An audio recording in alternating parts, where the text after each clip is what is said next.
Hi అండి, అందరికీ నమస్కారము. కార్తీక పురాణము 2వ అధ్యాయము. సోమవార మహిమ. ఓ రాజా, కార్తీక మహత్యమును వినుము. విన్నంతనే మనోవాక్కాయముల వలన చేయబడిన పాపమంతయు నశించును. కార్తీక మాసమందు శివప్రీతిగా సోమవార వ్రతమాచరించువాడు కైలాస నివాసియగును.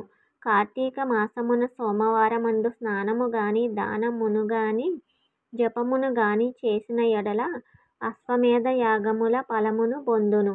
ఇందుకు సందేహము లేదు.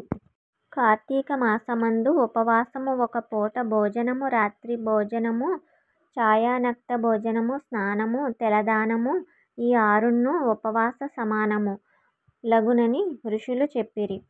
శక్తి గలవాడు కేవల ఉపవాసము చేయవలెను. అందుకు శక్తి లేనివాడు రాత్రి భోజనమును చేయవలెను. అందుకు శక్తి లేనివాడు ఛాయా నక్షత్రమును చేయవలెను. అందుకు శక్తి లేనివాడు బ్రాహ్మణులకు భోజనము పెట్టి వారితో పగలే భోజనము చేయవలెను. ఛాయా నక్తమనగా సూర్యకాంతి తగ్గిన తరువాత రెట్టింపు కొలతకు తన నీడ రాగానే పగలే భుజించుట, సాయంకాలము 4:30 గంటలకు భుజించుట ఛాయానక్తమగును. మానవులు పైన చెప్పిన ఆరిటిలో దేనినైనను ఆచరించిన ఎడల 8 యుగములు నరకమందు కుంభీపాక నరకములోను, రౌరవ నరకములోను బాధలొందుదురు. కార్తీక సోమవారమందు విధవ యథావిధిగా ఉపవాసమును చేసి శివుని పూజించినట్లయిన శివలోకమును పొందును. స్త్రీలు గాని పురుషులు గాని ఎవరు కార్తీక సోమవారమందు నక్షత్రములను చూచి రాత్రి భోజనము చేయుదురో వారి పాతకములు అగ్నియందు ఉంచబడిన దూదివలె నశించును. కార్తీక సోమవారమందు శివలింగమునకు అభిషేకమును పూజయు చేసి రాత్రి భుజించువాడు శివునకు ప్రియుడగును. ఈ విషయమందొక కథ గలదు, చెప్పెద వినుము. ఇది వినువారికి చెప్పువారికిని పాపనాశనమగును. కాశ్మీర దేశమందొక పురోహితుని కూతురు స్వాతంత్ర నిష్ఠురి యనునొక స్త్రీ గలదు.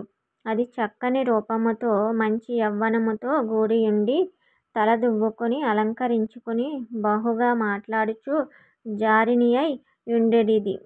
ఓ రాజా, దీని దుర్గుణములను చూచి తల్లిదండ్రులను అత్తమామలను దీనిని విడిచిరి. దీని భర్త సౌరాష్ట్ర దేశస్థుడు. అతని పేరు మిత్రశర్మ. అతడు వేదాంగ పారంగతుడును, సదాచారవంతుడును, సమస్త భూతములందు దయగలవాడును, అనేక తీర్థముల సేవించువాడును, అబద్ధమాడనివాడును, నిరంతరము దయగలవాడును. భర్త ఇట్టి ఉత్తమగుణములు గలవాడైనప్పటికీ అదుర్మార్గపు భార్య ఇతనిని నిత్యము కొట్టుచుండెడిది. అట్లు నిత్యము దాని చేత దెబ్బలు తినుచును. గృహస్థ ధర్మమందుండు కోరిక చేత భార్యను విడువలేక దానితో కష్టపడుచుండెడివాడు.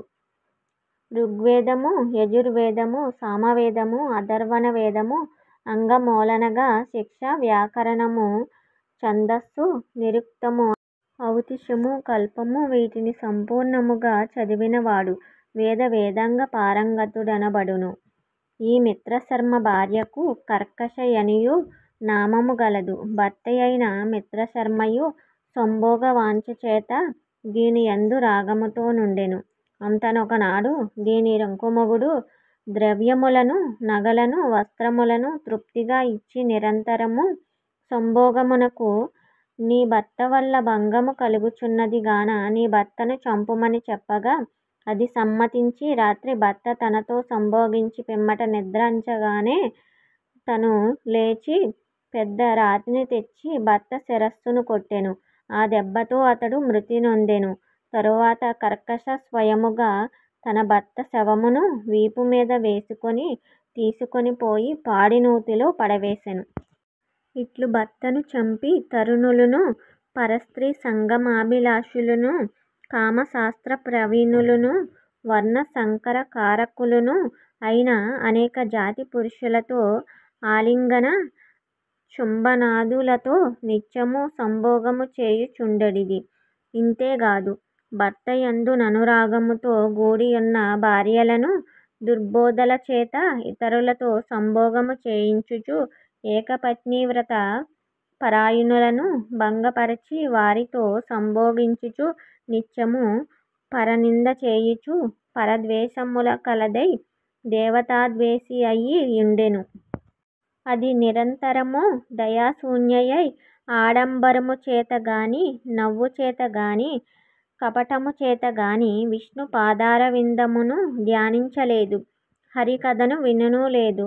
ఇట్లుండగానే దీనికి యవ్వనము పోయి ముసలితనము వచ్చినది. తరువాత వ్రణరాచకురుపు వ్యాధి కలిగినది. ఆ కురుపుకు పురుగులు జనించి తరువాత దుర్గంధముతో కూడినదయ్యెను. తరువాత జారులందరూ రూపవంతులు ముదయుక్తులై వచ్చి చూచి విగతాసులై వేశ్య ఇంటికి వచ్చుట మానివేసిరి. తరువాత పాపాధిక్యము చేత చాలా బాధనొంది ఆ వ్రణవ్యాధి తోడనే మృతి నొందెను. తరువాత భయంకరులైన యమదూతలు వచ్చి ఆ కర్కశను పాశముల చేత కట్టి యముని కడకు తీసుకొని పోయి యమునికి అప్పగించిరి.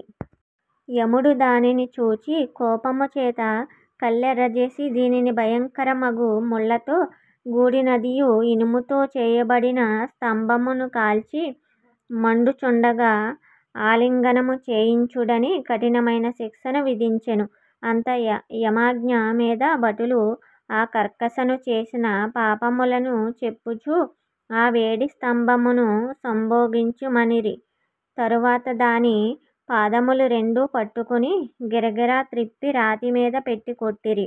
తరువాత రక్తమును కాచి త్రాగించిరి. సీసమును కాచి రెండు చెవులలోని పోసిరి. యమకింకరులు యమాజ్ఞ చిత్రగుప్తాజ్ఞలచే అనేక నరక బాధలకు గురిచేసిరి.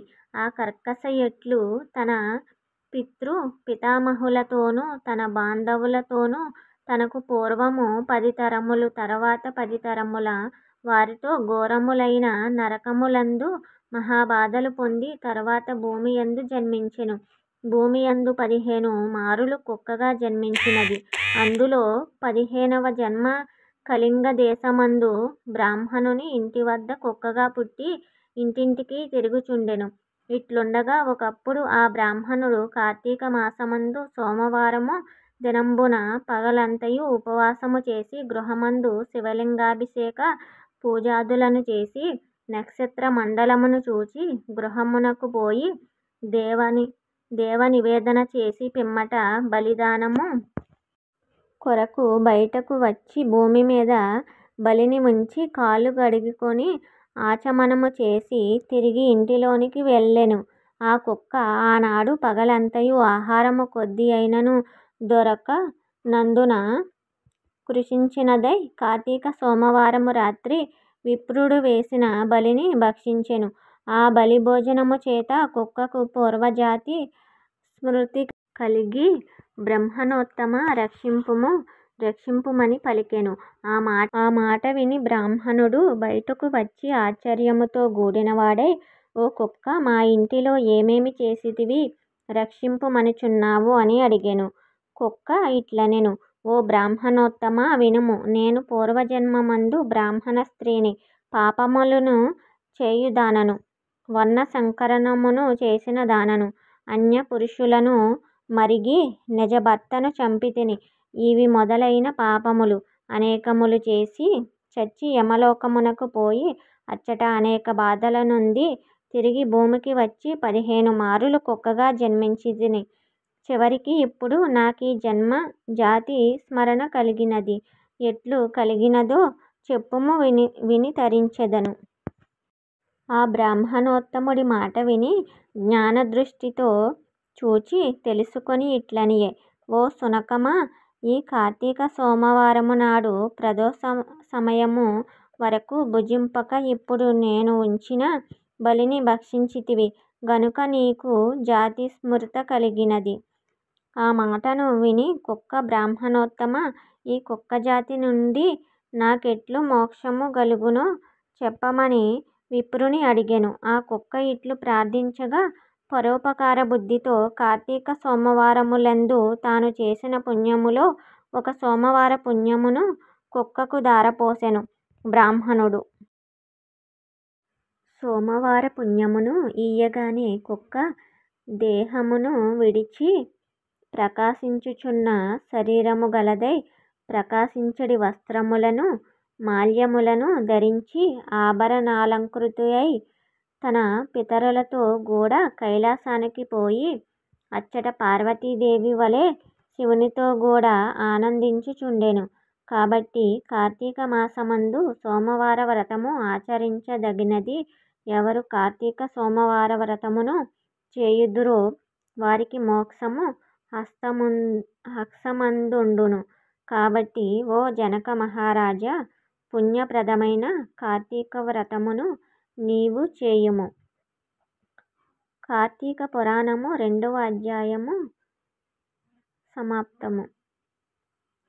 ఈ వీడియో మీకు నచ్చితే లైక్ చేసి, షేర్ చేసి, సబ్స్క్రైబ్ చేసుకోండి. మళ్ళీ 3వ అధ్యాయముతో మీ ముందుంటాను. అంతవరకు సెలవు. నా ఛానల్లో కుకింగ్ వీడియోస్ కూడా ఉన్నాయి. మీకు కుదిరితే చూడండి.